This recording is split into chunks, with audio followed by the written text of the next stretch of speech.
ഒരിക്കലൊരു കാട്ടിൽ വിശാലമായ ഒരു നദിയുടെ തീരത്ത് ഒരു ചെറിയ കുരങ്ങൻ താമസിച്ചിരുന്നു.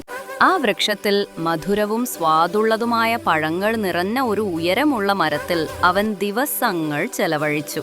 ഓഹ്, ഈ മാമ്പഴങ്ങൾ വളരെ രുചികരമാണ്. ഞാൻ വളരെ ഭാഗ്യവാനാണ്.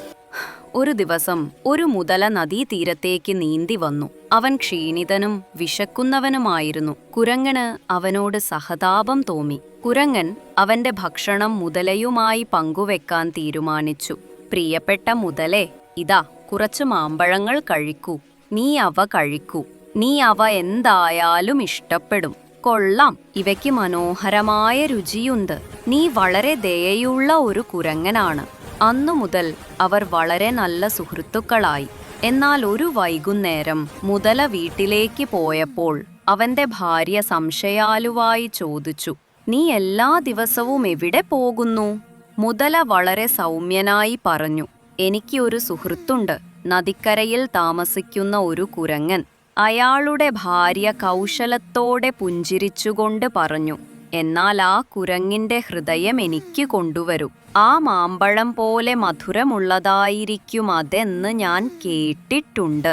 മുതല ഞെട്ടിപ്പോയി. എനിക്ക് അതെങ്ങനെ ചെയ്യാൻ കഴിയും? അവൻ എന്റെ സുഹൃത്താണ്. പക്ഷേ അയാളുടെ ഭാര്യ അവനെ ശകാരിച്ചു. നീ അത് കൊണ്ടുവന്നില്ലെങ്കിൽ ഞാൻ ഇനി ഒരിക്കലും നിന്നോട് സംസാരിക്കില്ല. പിറ്റേന്ന് മുതല കുരങ്ങിനെ കാണാൻ പോയി. പ്രിയ സുഹൃത്തേ, അയാൾ പറഞ്ഞു, എന്റെ ഭാര്യ നിങ്ങളെ കാണാൻ ആഗ്രഹിക്കുന്നു. ദയവായി എന്നോടൊപ്പം വീട്ടിലേക്ക് വരൂ. കുരങ്ങൻ സന്തോഷത്തോടെ പുഞ്ചിരിച്ചു.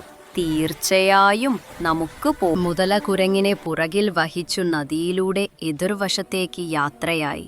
പക്ഷെ അവർ നദിയുടെ നടുവിലെത്തിയപ്പോൾ അയാൾ മൃദുവായി പറഞ്ഞു, ക്ഷമിക്കണം സുഹൃത്തേ, നിന്റെ ഹൃദയം എടുക്കാൻ എന്നെ അയച്ചിരിക്കുന്നു. കുരങ്ങൻ ശാന്തനായി പുഞ്ചിരിച്ചു. അയ്യോ മുതലച്ചാരെ, എന്നോട് ക്ഷമിക്കണം. ഞാൻ എന്റെ ഹൃദയം മരത്തിൽ മറന്നുപോയി. നമുക്ക് തിരികെ നദീതീരത്തേക്ക് പോകാം. ഞാനത് മരത്തിൽ നിന്നെടുത്തു നിനക്ക് തരാം. വിഡ്ഢിയായ മുതല അവനെ വിശ്വസിച്ച് തിരിച്ചു നീന്തി. അവർ കരയിലെത്തിയ നിമിഷം കുരങ്ങൻ തന്റെ മരമരത്തിൽ ചാടി ചിരിച്ചു. വിഡ്ഢിയായ മുതലച്ചാരെ, ആരെങ്കിലും അവരുടെ ഹൃദയത്തെ മാത്രം എങ്ങനെ മരത്തിൽ ഉപേക്ഷിക്കും? ആ ദിവസം മുതൽ കുരങ്ങൻ ഒരിക്കലും എളുപ്പത്തിൽ ആരെയും വിശ്വസിച്ചില്ല. എന്നാൽ അവൻ ഒരു പാഠം എന്നേക്കുമായി ഓർമ്മിച്ചു. ഈ കഥയിൽ നിന്നുള്ള ഗുണപാഠം, ബുദ്ധിയുള്ളവൻ എപ്പോഴും രക്ഷപ്പെടും.